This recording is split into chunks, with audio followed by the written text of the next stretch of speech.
day in, day out, you know, the size of the fish that you catch on a jig is generally bigger than, you know, plastic.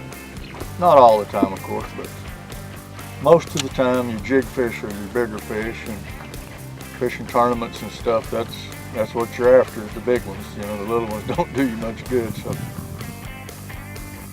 you know, a lot of people, the misconception about jig fishing, one of the big ones in my opinion anyway, is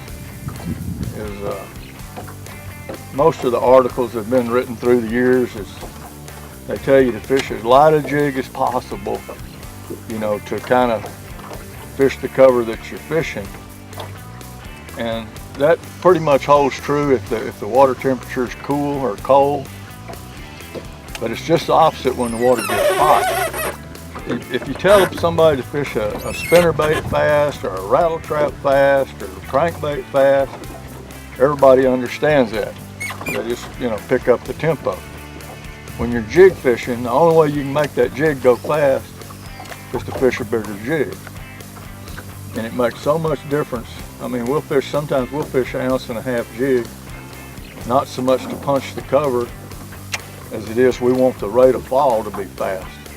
And especially when you're fishing 25 plus feet of water, you can get to the bottom so much faster with 1.5 ounce jig, and the fish want it going fast anyway. So it's not so much to punch the cover as it is the speed of the bait.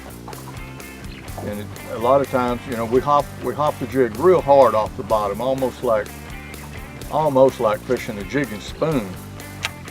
You just hop it as hard as you can off the bottom, and a lot of times that triggers a strike. And like I say, you don't want to do that in cold water, but when the water gets 80 degrees plus, and even hotter, you can up the size of that jig and let the jig do most of the work for you, because that's the only way you can increase that rate of fall, is to up the size of the jig.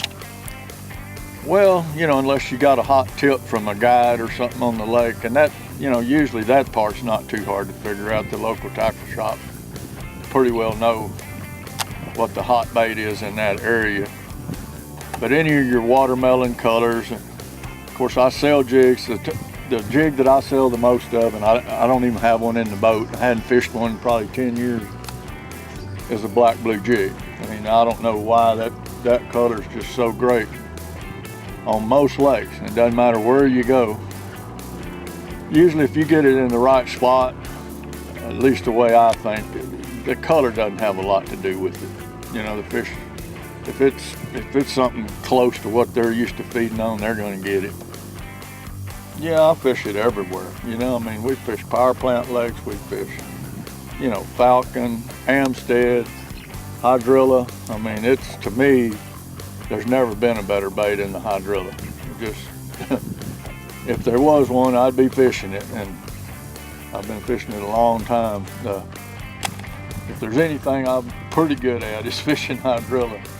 And there's just, to me, there's not a better bait. A lot of guys throw plastic, beavers, and that kind of thing, and they'll work, but to me, at the end of the day, if they catch 20 fish and I catch 20 fish, my 20 are going to be bigger on a jig most of the time. Not all the time, but if you're in thick cover, naturally you're going to have to make short pitches. Hydrilla is the same way. You know, you got to almost vertical fish the bait.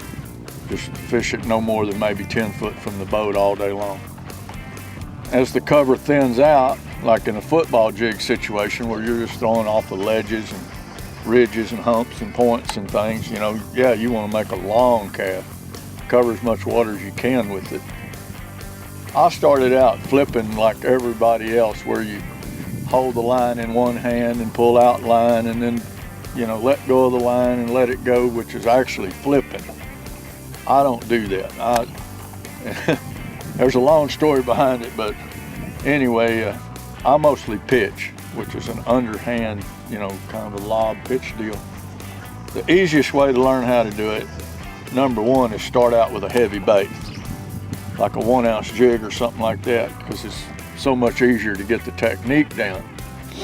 And then once you get good at it, you know, just set up a target out in the yard or whatever to throw to, maybe 20 feet or so would be a good distance, 25 feet, and get to where you can hit a coffee cup or something, you know, pretty consistently. And of course you want the land to bait real soft as you can, and just all those different techniques. But 20-25 foot's a good distance to get started at.